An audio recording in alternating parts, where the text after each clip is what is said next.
오늘 말씀은 에스겔 17장 1절에서 10절 말씀입니다.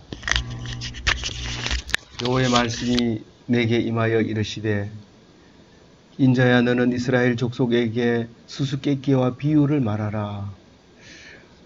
오늘 에스겔이 바벨론에 끌려가서 2차 포로로 끌려가서 이제 5년 뒤에 망할 예루살렘에 대해서 에스겔이 아주 두꺼운 책을 기록하고 있습니다. 망할 것을 전부 환상으로 보여주시고, 오늘은 특별히 수수께끼와 비유로 하나님께서 에스겔에게 말합니다. 물론 거기서 수천 킬로미터 떨어져 있는 그곳에서 예루살렘에 있는 사람들에게는 말씀을 전하지 못하지만, 결국은 이렇게 기록됨으로써 나중에 이스라엘 백성이 그것을 읽고, 이것은 원래 하나님의 의도대로였고 하나님이 하셨구나 하는 것을 알게 하기 위하여 바벨론 포로 가운데에서도 하나님의 말씀을 성실하게 기록을 해서 우리에게까지 전달이 되어지는 것을 볼 때, 하나님의 말씀이라고 하는 것은 무궁무진하고 끝없고 참 놀라운 말씀이 아닐 수가 없습니다. 오늘 이 에스겔서의 비유의 말씀을, 수수께끼의 말씀을 말할 때에도 역시 식민지에 있었던 그 모습을 그대로 드러냅니다. 용어 자체도 그렇게 직설적으로 하지 못하고, 만약에 직설적으로 했다가 바벨론이라든가 이런 말을 썼다가는 그냥 그대로 죽임을 당할 수도 있기 때문에 용어 자체를 선택하는 것에 있어서 굉장히 신중하고, 또 얘기를 직설적으로 하기 어려우니까 수수께끼와 비유로 했다고 말을 하고 있습니다.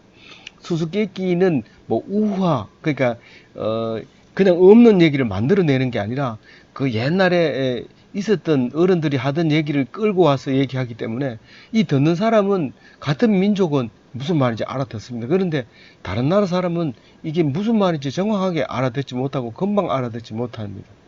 그래서 이 비유도 내려오는 말입니다. 그러니까 속담이나 이런 걸로 가지고 말을 하지, 그냥 얘기하는 게 아니라 일상생활에 일어나는 이야기도 있지만 주로 이제 과거에 있었던 누구나 공유할 수 있는 말을 이용해서 이제 설명을 하는데, 우리가 읽을 때는 무슨 황당한 얘기고 호랑이 담배 피우던 얘기하고 거의 비슷합니다.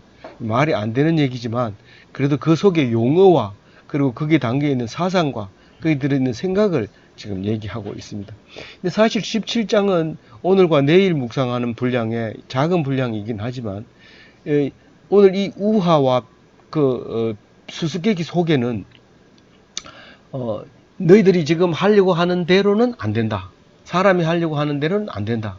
그러나 하나님이 의도하는 게 있다. 그게 바로 예수 그리스도다 하는 말을 제일 마지막 절 24절에 가서 그 얘기합니다.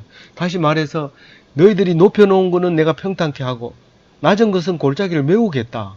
그래서 영원히 하나님께서 평화의 왕이신 선물을 주겠다 이랬는데, 여기서 예수라는 말은 나오지 않죠. 그러나 너희들에게 주려고 하는 그 약속, 그게 바로 예수라는 것을 알게 되고, 우리가 그 예수 때문에 이것을 읽을 수 있는 자격을 얻는 것이죠. 만약에 예수님이 없다면 이건 유대인의 그냥 옛날에 있었던 기록으로 혹은 선지자의 기록으로 남을 수밖에 없지만, 예수님이 오심으로써 유대교가 아닌 기독교의 우리의 말씀, 살아있는 말씀이 되게 된 겁니다. 그 비유를 잠시 들어보면 큰 독수리 이야기가 나옵니다.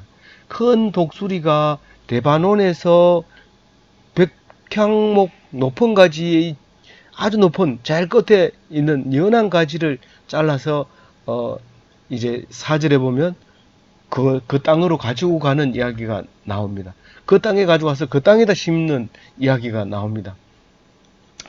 100년이 넘은 이야기지만, 러일 전쟁이 일어나고 우리나라가 두만강 건너서 그 광야에 땅을 개간하고 거기서 살던 우리 민족들이 지금은 고려인이라고 호칭을 하고 있는 그 사람, 블라디보스톡 도망강 건너편 핫산 쪽에 살던 사람들이 러일 전쟁이 일어나면서 러시아 사람들이 일본의 앞잡이라고 해서 전부 중앙아시아로 600km를 열차를 타고 한 달 동안 내내 그렇게 달려가서 그 가면서 많은 사람들이 죽고 또 도착해서 또 얼어서 죽고 그런 곳에서 중앙아시아 여러 곳에다 흩어버린 그 러시아의 그 시대의 그 사람들을 볼 수가 있는데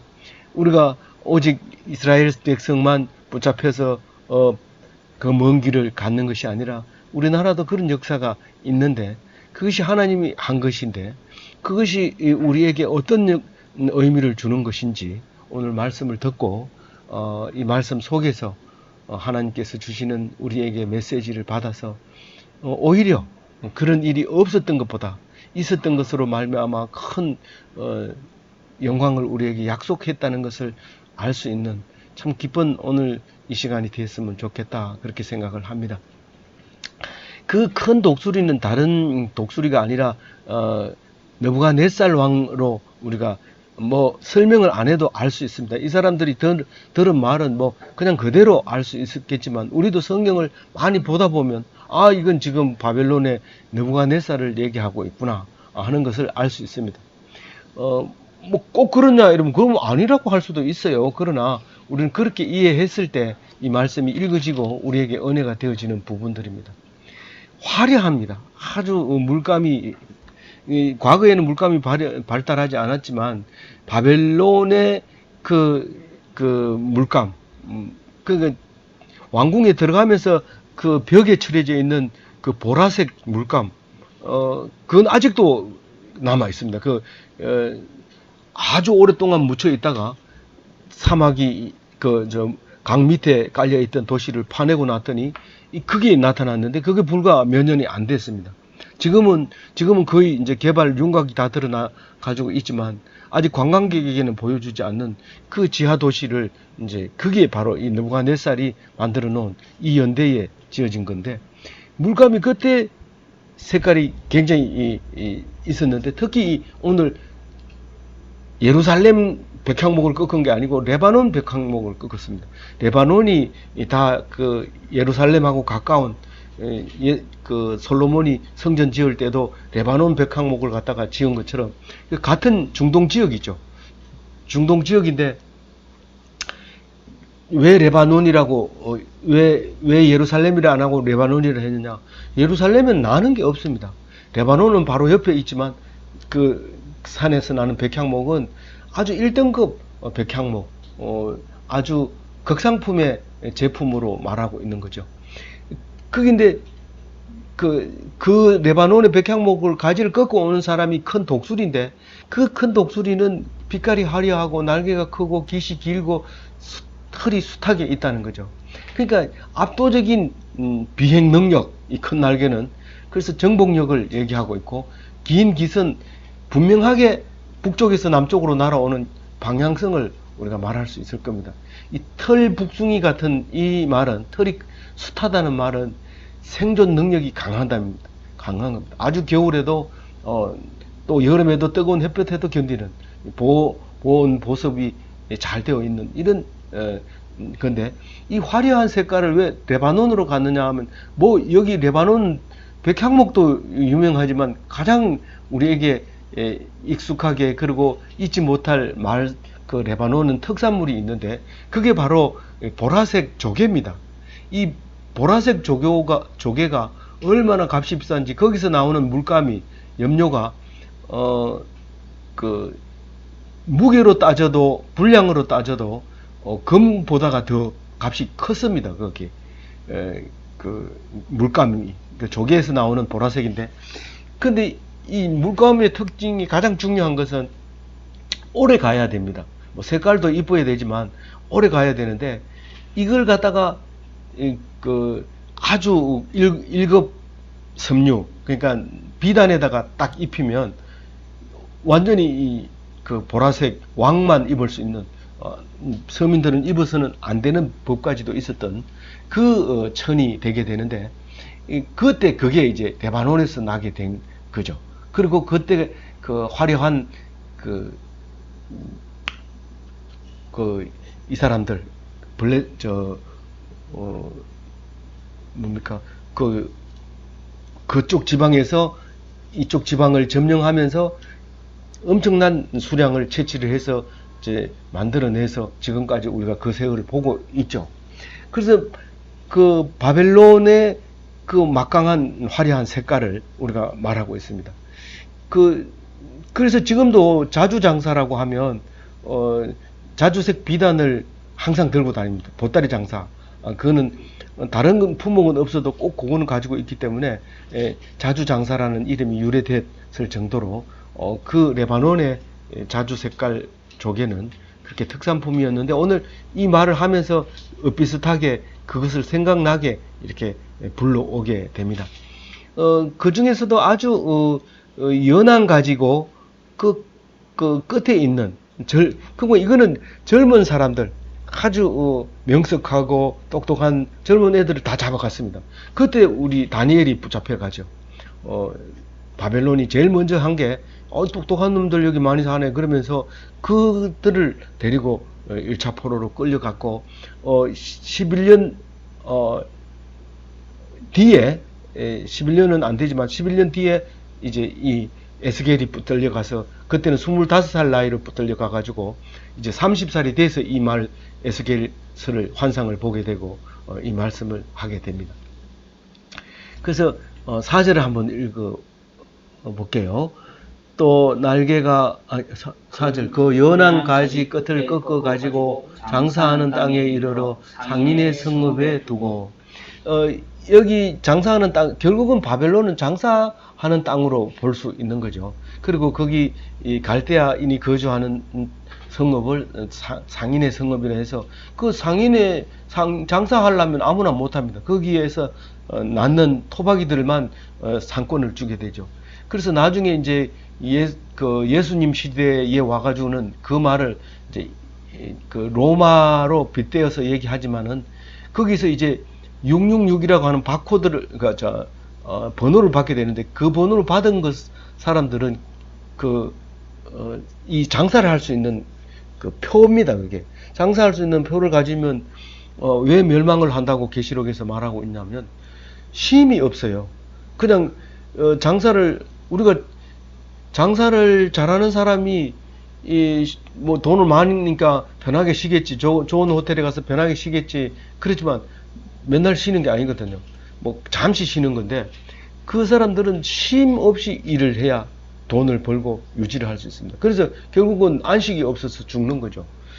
그런 말씀을 하고 있는데, 이 성읍에다가 그 사람들을 이제 젊은이들을 갖다 놓습니다.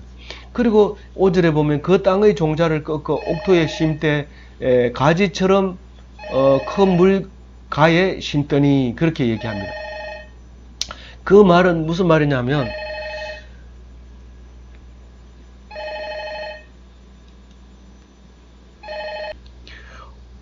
5절에 보면 그 땅이라는 단어가 나오는데, 이 땅이 바벨론 땅인지 레바논 땅인지 좀 연결이 어렵습니다. 그래서 자세히 보면 레바논 땅의 사람이라는 것을 알 수 있습니다. 왜냐하면 옮겨 심었는데 이게 잘 안 자라는 거죠. 그래서 레바논 땅에 있는 그러니까 중동 지방에 있는 여기는 성경이기 때문에 예루살렘에 대해서 예언하고 있습니다. 근데 예루살렘만 잡아간 게 아닙니다. 레바논 사람, 거기 사마리아 사람, 그 다음에 그 옆에 소돔 사람이라고 했는데, 소돔이라는 거는 이때 당시에도 벌써 이름이 사라져 버리고 없는데, 모압과 암몬 사람, 뭐 이 사람들을 이제 소돔의 후손들로 보고 그렇게 생각하면, 그 사람들도 다 잡아간 거예요. 그 중동 지방. 그러니까 그 땅 종자를 꺾어 가지고 옥토를 심되, 옥토는 당연히 그 메소포타미아의 티그리스 강과 유브라데 강의 그 옥토를 얘기하죠. 근데 거기에 수양보들은 엄청 높이 자라고 멀리 퍼지고 크게 자랍니다. 그래서 레바논에 자라는 나무를 꺾어다가, 사실 나무를 꺾으면 무슨 나무를 꺾어요? 당연히 백향목의 나무를 꺾죠. 극상품이니까 이 백향목을 거기다 심으면 좋겠다. 그리고 이제 이 사람들을 꺾어다가 그 그 강에다가 심었다는 겁니다. 그러니까 어떻게 되는지 보세요. 6절 읽어봅니다. 그것이 자라며 퍼져서 높지 아니한 포도나무 곧 굵은 가지와 가는 가지가 난 포도나무가 되어 그 가지는 독수리를 향하였고 그 뿌리는 독수리 아래에 있었더라. 이게 이 백향목 극상품 식물을 갖다 심었는데 자기들이 심으면서 머릿속에 수양보들처럼 크게 높은 멋있는 나무를 상상하면서 지혜도 있고 힘도 생기고 능력도 있고 말도 잘하고 잘생기고 이런 걸 원했는데 그게 포도나무로 바뀌어 버립니다. 그 특히 유대 쪽에 성경에 나오는 포도나무는 이스라엘 백성을 상징하고 있고 하나님의 백성을 상징하고 있는 겁니다. 근데 거기다 심어 놓으니까 이 하나님을 믿는다고 저만큼 뭐 건들기만 하면 하나님하고 울고 뭐 일을 시키면 하나님한테 하는 거다 이러면서 열심히 하고 또 뭐든지 그 사람들은 그 포도나무처럼 자라는 거예요. 높이 안 자랍니다. 절대로 높은 사람이 안 됩니다. 높은 사람이 안 되고 그 가지가 많습니다. 뭐 자꾸 조금 알면 자기 혼자 알고 있는 게 아니고 꼭 같이 이야기 나누고 토론하고 어떤 게 맞느냐 그리고 은혜를 받고 이렇게 합니다. 굵은 가지, 가는 가지 이런 게 많이 나와서 덩굴처럼 이렇게 쭉 번져입니다. 근데 이거는 특히 또 이 저기 수양버들이나 저기 백향목처럼 똑바로 곱거나 이 균형 있게 양쪽으로 이렇게 퍼지는 게 아니고 포도나무는 가고 싶은 대로 가요. 그냥 이쪽으로 쭉 방향을 잡으면 몸은 그대로 있고 가지는 계속 번져 나갑니다. 그래서 이제 이 포도나무가 독수리를 향해서 날아갑니다. 느부갓네살이 이 모든 것을 먹을 걸 대주고 또 그 사람이 하라는 대로 하고 그리고 이 뿌리도 근본도 이제 거기다 내릴 판이에요. 이제 그 메소포타미아에다가 이제 뿌리를 내리고 그 가지를 뻗어서 이제 여기다 하나님 나라를 세우겠다. 사실 에스겔도 하나님의 그 뭡니까 지성소가 여기 바벨론으로 잠시 옮긴다고 예언해요. 이 앞에 잠시 거기 포로 수용소로 옮긴다는 메시지를 이제 예언합니다. 그러니까 결국은 여기다가 그냥 하나님 나라를 만들 것처럼 포도나무가 막 자라는 거예요. 뿌리하고 가지하고 한꺼번에 이렇게 쭉 바벨론을 향해서 사상이 이제 그쪽으로 바뀌어가는 거예요. 거기에 그 상황에 맞게끔 이렇게 자라는 포도나무를 이제 보게 되는데, 근데 그 독수리는 죽고 새로운 독수리 하나가 나오는데 7절이 그 말씀입니다. 또 날개가 크고 털이 많은 큰 독수리 하나가 있었는데 그 포도나무가 이 독수리에게 물을 받으려고 그 심어진 두둑에서 그를 향하여 뿌리가 뻗고 가지가 퍼졌도다. 이 두둑이라는 것은 옮기면 안 됩니다. 이게 밭과 밭 사이에 이렇게 언덕 높은 우리 시골 말로는 전방이라고도 하고 그 다음에 언덕이라고도 하고 이렇게 이렇게 도톰하게 세운 그건데 물론 비가 오면 제일 마를 때 그게 제일 빨리 마르죠. 그 밑에 고랑은 이제 나중에 마르지만 그런 그 두둑에 심어진 이 포도나무를 이제 말하고 있는 겁니다. 바벨론도 아니고 중동 사람들도 아니고 뭐 이런 사람들이 이제 그 포도나무가 심겨진 건데 우리 8절 한번 읽어볼게요. 그 포도나무를 큰 물과 옥토에 심은 것은 가지를 내고 열매를 맺어서 아름다운 포도를 이루게 하려 하였습니다. 예.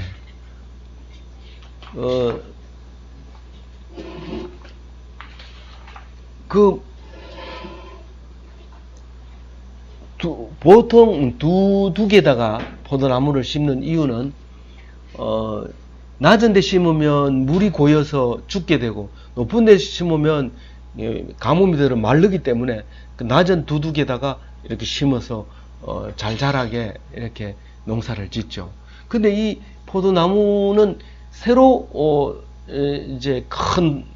생긴 큰 독수리, 그러니까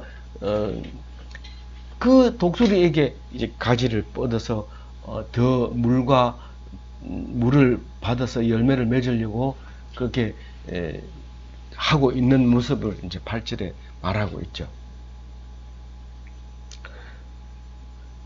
그러니까 기대하는 바가, 이 포도나무에 기대하는 바가 크다는 거예요. 사람들이 다 거기서 이제 모든 지혜를 얻고, 또 그리고 거기 지도자로 거기서 산출하고 그렇게 기대를 했는데 그렇지 않다는 거예요. 지금 그 9절 말씀, 9절과 10절은 뭐 말은 복잡하지 않는데 이 기록은 아주 이해하기가 어렵게 기록을 했습니다. 9절 같이 읽어볼게요. 너는 이러기를 주 여호와의 말씀에 그 나무가 능히 번성하겠느냐? 이 독수리가 어찌 그 뿌리를 빼고 열매를 따며 그 나무가 시들게 하지 아니하겠으며 그 연한 잎사귀가 마르지 아니하겠느냐? 많은 백성이나 강한 팔이 아니라도 그 뿌리를 뽑으리라. 사실은 이걸 더 묵상하고 싶은 부분들도 많이 있습니다만은 뿌리를 뺀다는 게 뭔가 뭐 이런 그런 것들도 묵상하면 좋은데, 이 전체적인 구절 맥락으로 보면 이건 지금 열매를 맺을 수도 없고 시들어 버릴 수밖에 없다는 거, 뿌리도 든든하지 못하고 그렇다는 말씀을 하는 게 분명하거든요. 그래서 많은 백성이 아니라도 강한 팔이 아니라도 그 뿌리를 뽑아낼 거다, 이제 그렇게 말하고 있습니다. 뿌리를 뽑아버리겠다. 그 이제 독수리가 하는 짓은 그 뿌리를 빼고 열매를 따며 이러면 뿌리에서 뭔가를 또 산출해내고 또 열매에서 산물이 나오고 이제 이런 건데, 우리는 농사를 짓지 않고 모르니까 이게 무슨 의미인지 정확하게 알지를 못하는 거죠. 어쨌거나 분명히 목적대로는 안 된다. 사람의 목적대로 그게 자라지 않는다는 겁니다. 그러면서 마지막 10절을 읽어봅니다. 볼지어다 이것이 심어졌으나 번성하겠느냐? 동풍이 부딪힐 때에 아주 마르지 아니하겠느냐? 그 자라던 두개서 마르리라 하셨다 하라. 여기서 지금 바벨론에서는 동쪽에서 부는 바람이 그렇게 뜨거운 바람이 불어오지 않습니다. 이거는 이스라엘 백성이니까 동풍은 당연히 열풍이다 이렇게 생각을 합니다. 이 구조적으로 보면 동남쪽으로는 사우디아라비아 쪽에서 사막에서 불어오는 바람이 있는데 그것은 그렇게 자주 불지는 않습니다. 보통 북서풍이 불어가지고 지중해에서 불어오는 바람 때문에 이 유대 땅, 그 가나안 땅은 옥토들이 많이 있습니다. 그런데 간혹 바람이 바뀌어가지고 동남풍이 불어오게 되면 그 뜨거운 사막에서 열기가 와가지고 하루아침에 식물들을 바짝 말라 버리게 되는 일이 많이 생기는데, 그 나무에 말라버리는 식물처럼 그 포도나무가 그 물 가운데 심었다고 잘 자라겠느냐? 못 자란다는 것을 말하고 있습니다. 이 이야기는 11절부터 전개되는 이야기는 이런 이야기입니다. 이 식물들이 거기 가서 실패를 합니다. 완전히 죽어서 멸망을 하지만 그 씨앗은 잘 보관이 되어집니다. 그래서 그 보관이 되어져서 살아서 돌아와서 예루살렘에서 하나님께서 주시는 그 언약의 풍성한 열매를 영원히 얻을 것이다, 그 이야기로 전개하고 있는데, 우리는 그것을 예수 그리스도로 보고 있기 때문에 우리의 삶이 살아가는 것도 그것을 생각하면서 예수님을 생각하면서 이것을 읽을 수 있는 거죠. 우리나라 우즈베키스탄에 고려인들이 많이 살고 있고 어릴 때 그쪽에서 와가지고 한국말을 다 모르고 있지만 이제는 아리랑도 배우고 한국에도 원하면 다 오고 그렇게 해서 그 사람들이 아니면 중앙아시아에 우리가 갈 이유가 없습니다. 극동아시아에 사는 사람이 중앙아시아로 진출할, 우리의 근본은 거기지만은 사실 근본을 가는 것은 길이 너무 멉니다. 600km를 타고 가야 되는데, 김영삼 대통령이 지금도 동해안으로 가다 보면 우즈베키스탄으로 가는 도로명을 써놓고 AH1인가요? 그 도로 이름이 표가 붙어 있는데, 그 김영삼 대통령이 그것을 기억하고 그쪽으로 갈 수 있도록, 왕래할 수 있도록 협상을 해서 그렇게 국제적인 도로를 명명하게 되었을 때, 우리는 아직은 지금 벌써 150년이 다 돼 간다고 해요. 그렇지만 그것을 기록을 하고 도로명을 정하고 그러면 도로명을 정한 독수리는 사라져 버리고 없지만, 그러나 우리는 다시 다른 독수리를 줘서 다시 한번 우리의 근본인 중앙아시아를 타슈켄트를 열차를 타고 갈 수 있는 날도 오지 않겠는가. 그러나 유대인은 이것을 현실적으로 받아들여서 지금 유대 땅을 이스라엘로 복원해서 살고 있지만, 우리는 유대인이 아니라 그리스도인으로서 유대의 말씀이 아니라 예수 그리스도인에게 하시는 말씀으로 듣고 은혜를 받고 기뻐하며 감사하며 더 풍성한 삶을 살게 해 주신 것입니다. 아무쪼록 오늘도 이 말씀을 붙잡고 보통 사람과 다른 견해를 가지고 보통 사람과 다른 생각을 가지고 풍성한 삶을 살게 되시기를 주님의 이름으로 축원드립니다.